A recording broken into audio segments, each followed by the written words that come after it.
बेचारे रुल रहे हैं। आज उनके बच्चे ये आज उनके सड़कों के ऊपर भीख मांग रहे हैं और रुल रहे हैं। अपने उनके बच्चे जो उन्होंने पैदा करे हैं बच्चे, आज उनसे जीत करी, बीटी गवर्नमेंट से जीत करी जो उनसे उनके साथ लड़के मारे, मार कट के उनको और भगा के ता जाके भैया भारत हिंदुस्तान करा। आज हिंदुस्तान को हमारा ये नतीजा निकल रहा है जो कि आज हमारे बच्चे और ख़ानदान उनके सारा आज धक्के खा रहे हैं। 75 साल हो गए हमारा ससुर यहीं पे रह रहा।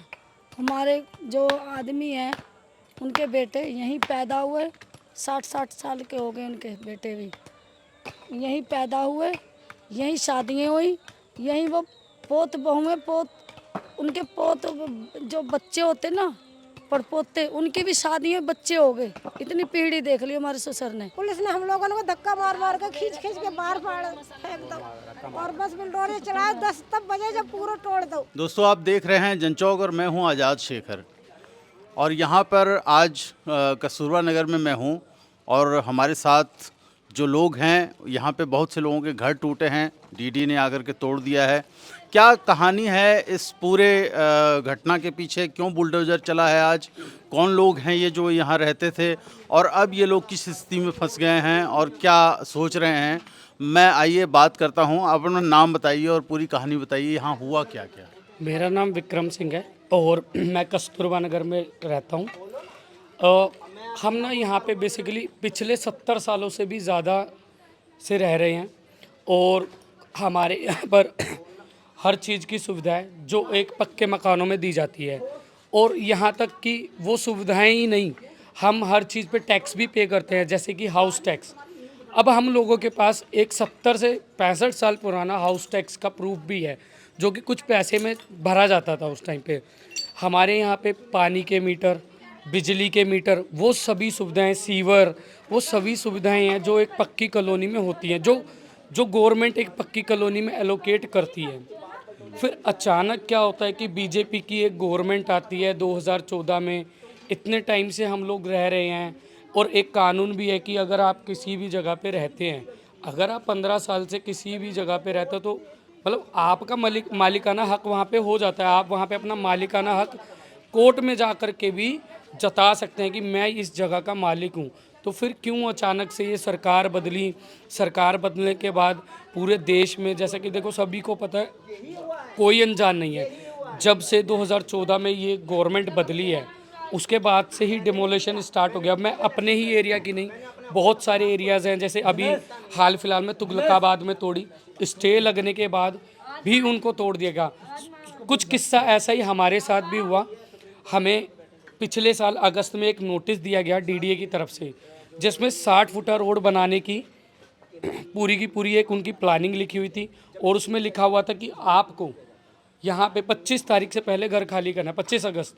तो हमने मतलब टाइम रहते ही 2 से 3 दिन पहले केस फाइल किया, जिसकी वजह से हमें कुछ टाइम का ये किस दिन आप लोग डायरेक्ट सुप्रीम कोर्ट में मूव किए थे? हम हाई कोर्ट गए थे, हमने हाई कोर्ट में केस डाला था। हाई कोर्ट ने वहाँ से हमें स्टे दिया था फॉर 5 डेज़।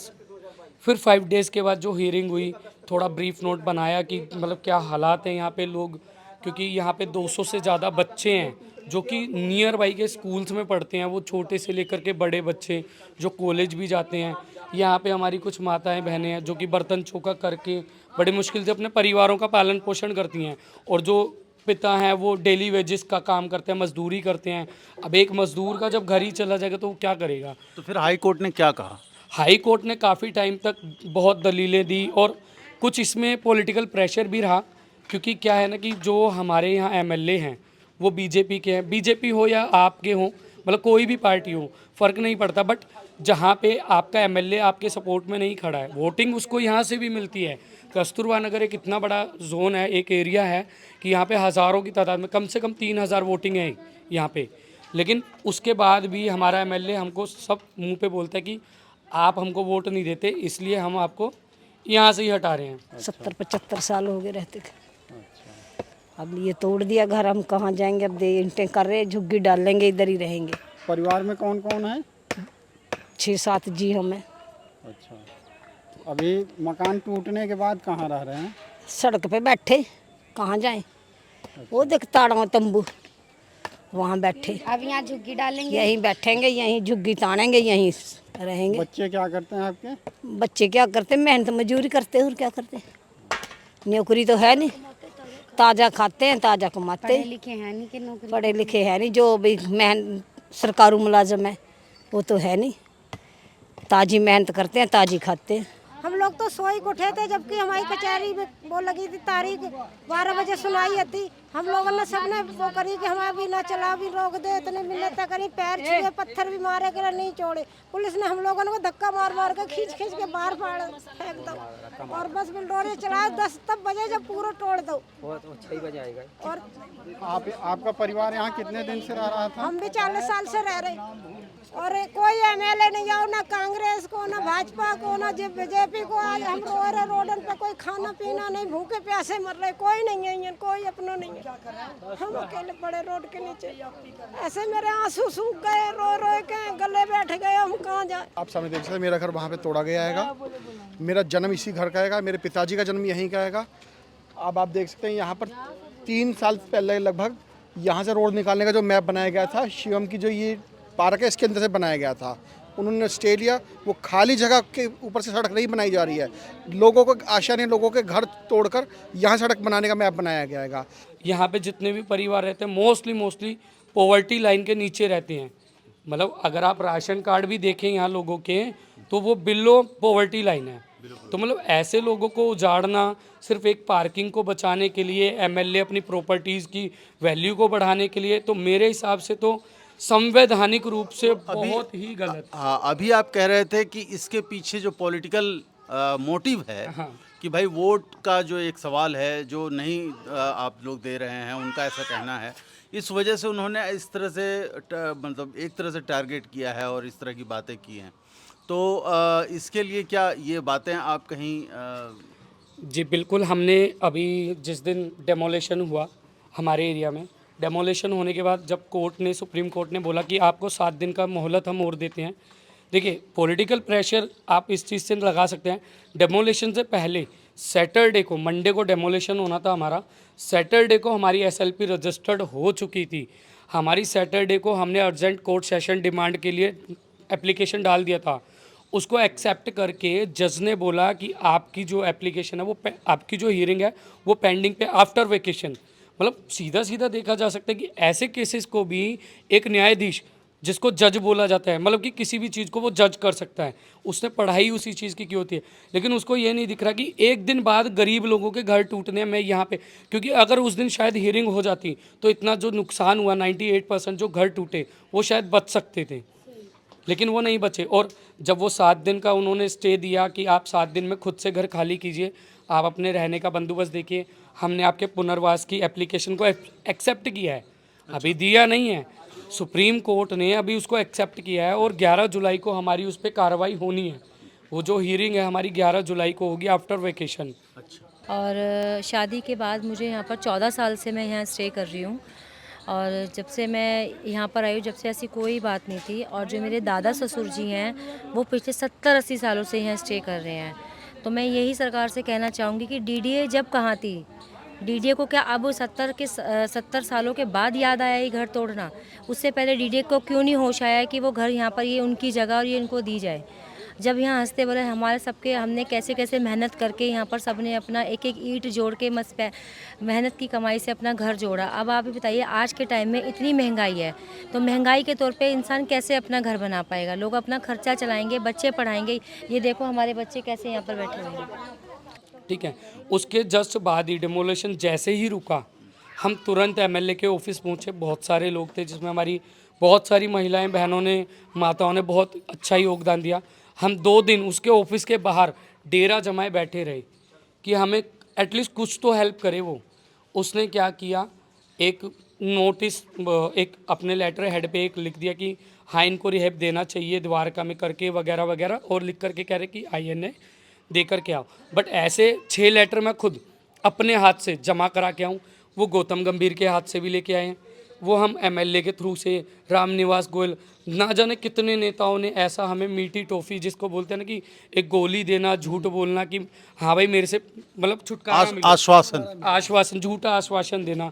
तो ऐसे आश्वासन तो हम IN ने जा करके विकास सदन में बहुत जमा करा के है, वो एक 4 लाइन की रिसीविंग दे देते हैं, दैट्स इट, उसके बाद कुछ होता ही नहीं है। 22 तारीख को एक कार्रवाई हो रही थी, हमारा कोर्ट प्रोसीडिंग में सुप्रीम कोर्ट में चल रहा था, और ये तोड़ने का जो उनका खुद ऑफिशियल लेटर जो लगा के तोड़ने का, इन्होंने अपनी कार्रवाई इसमें लिखी गई थी 10 बजे कार्रवाई शुरू होगी, लेकिन इन्होंने अपनी कार्रवाई सुबह 7 बजे शुरू कर दी जानबूझकर, क्योंकि उन्हें मालूम था कि इन लोगों को स्टे मिल जाएगा। उन्होंने स्टे हमें मिला भी, लेकिन स्टे मिलने से पहले ही हमारे घर तोड़ चुके थे। स्टे लगभग 12:30 बजे के आसपास हमारे पास आया था, मैसेज आया था कि आपको स्टे मिल गया है, तब भी ये हमारा घर बिल्कुल आप देख सकते हैं बिल्कुल तोड़ चुके थे ये लोग, और अब 7 दिन का स्टे मिल रखा है। अब देखते हैं आगे क्या होता है, सरकार कोर्ट क्या करता है हमारे लिए।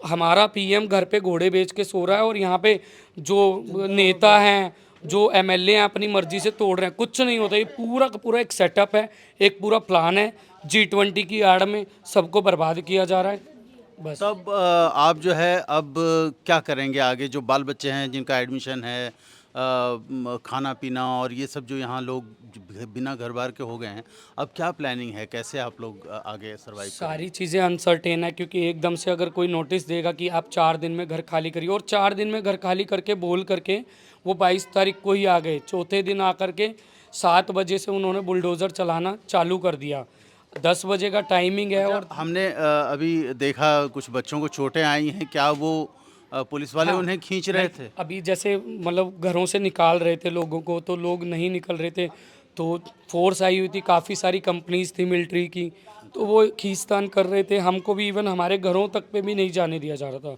ना गली में बैठने जा रहा था, ना थोड़ी दूरी पे खड़ा हो, तो मतलब इतना ज़्यादा बुरा हाल था कि क्या बताएं। और को उजाड़ के रख दिया है। अब गरीब आदमी अपने बाल बच्चे लेके कहाँ जाएं? ये प्रशासन को कुछ सोचना चाहिए। ना तो हम लोगों को कहीं कुछ रहने के लिए दे रहे हैं, चलो कोई हमारे को रहने की जगह भी दे दें तो अब बच्चे लेके हम अपने वहाँ झोंपड़ी बना के ही रह लें, मगर हमारे साथ कोई इंसाफ हो नहीं रहा। न जो भी हो रहा नजायज़ हो रहा। अब बीजेपी है वो दूसरों पर इल्ज़ाम लगाती है, दूसरी गवर्नमेंट किसी और पर इल्ज़ाम लगाती है, मगर हम तो बीच में रगड़े गए गरीब आदमी। बाल बच्चा लेके जाएं तो जाएं कहाँ जी? आपके थ्रू मैं आपके माध्यम से यही कहना चाहता हूँ कि गवर्नमेंट तक हमारी आवाज़ पहुँचे और कुछ हमारे बारे में सुनवाई हो जी, बस यही कहना चाहता हूँ मैं। इतने बड़े बड़े बंगलों लोगों ने बना रखे, उनकी रजिस्ट्री ने नोटरी के ऊपर काम चल रहा है, नोटरी के ऊपर एक 100 रुपये की नोटरी पेपर के ऊपर लोग बंगलो बना के बैठे हैं। साथियों देखिए, विक्रम जो है बड़े विस्तार से इस बात को इन्होंने बताया कि क्या क्या हुआ था। 70-80 साल पहले यहाँ लोग आए थे, 2-2, 3-3 पीढ़ी यहाँ रह चुके हैं, और सारे के सारे लोग जो हैं गरीब तबके से आते हैं और मेहनत मजदूरी करके अपना काम चलाते हैं। और एक रोड बनना था, उस रोड को जो है बिल्कुल इधर घुमा करके बनाया गया है, जिसकी वजह से कि सिर्फ खास टारगेटेड लोगों को के मकान को ही तोड़ा गया है उस नक्शे में। है बूढ़े थे, बच्चे थे, सभी को जो है, और भारी मात्रा में फोर्स लेकर बुलडोज़र लेकर के कुछ घरों को बुलडोज़ कर दिया गया। जब यहाँ के लोगों ने ये कहा कि हमारे पास जो है वो अभी ऑर्डर आने वाला है सुप्रीम कोर्ट का, लेकिन उन्होंने वही जो पहले एक बात होती है कि हमारे पास तो अभी तक ऑर्डर नहीं पहुंचा है इसलिए तो हम तोड़ेंगे ही, तो जब तक ले आते हैं तब तक जो है कई घर यहाँ टूट चुके हैं।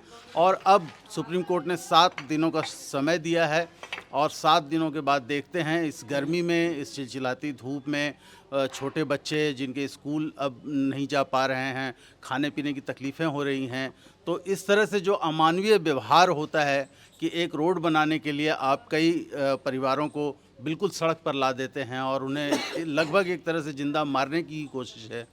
तो अब क्या कहा जाए, जिस तरह की सरकार है, जिस तरह से देश चल रहा है, वो पूरी दुनिया देख रही है। मैं आज़ाद शेखर, जनचौक के लिए, कस्तूरबा नगर से।